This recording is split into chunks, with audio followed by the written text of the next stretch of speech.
என்னோட கவின் தங்கச்சி ஓடி வந்து அண்ணா பட்டர்ஃபிளையோட ரெக்கையில இருக்க சாம்பலை தொட்டு நெத்தியில பொட்டு வச்சா நமக்கு சரியான காசு கிடைக்கும்டா அப்படின்னு சொல்லிட்டா. அப்படியா, உண்மையா கிடைக்குமா? சரி வாடி போலாம் அப்படின்னு ஒரு பட்டர்ஃபிளைய பிடிக்கலான்னு ஓடணும் பாருங்க. அப்பா சத்தியமா அது இன்னும் ஆட்டம் காட்டுது. இங்க பாருங்க, ஊந்து பரண்டிலாம் ஓடுறான், ஒன்னும் முடியல. டே டே நின்னுச்சுரா பொறுமையா வாங்கடா, இன்னைக்கு அதை பிடிச்சிடலாம்.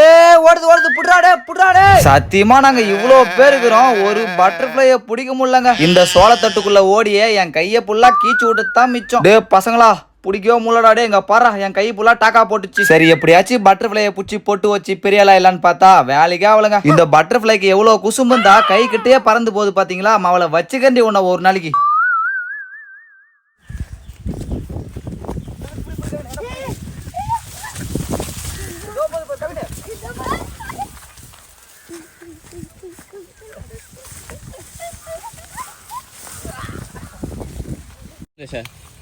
ரெடி ஸ்டார்ட் அப்படியே ஓடுங்க, ஏதாவது ஒரு சைடு ஓடுங்க, எல்லாம் ஓடுங்க.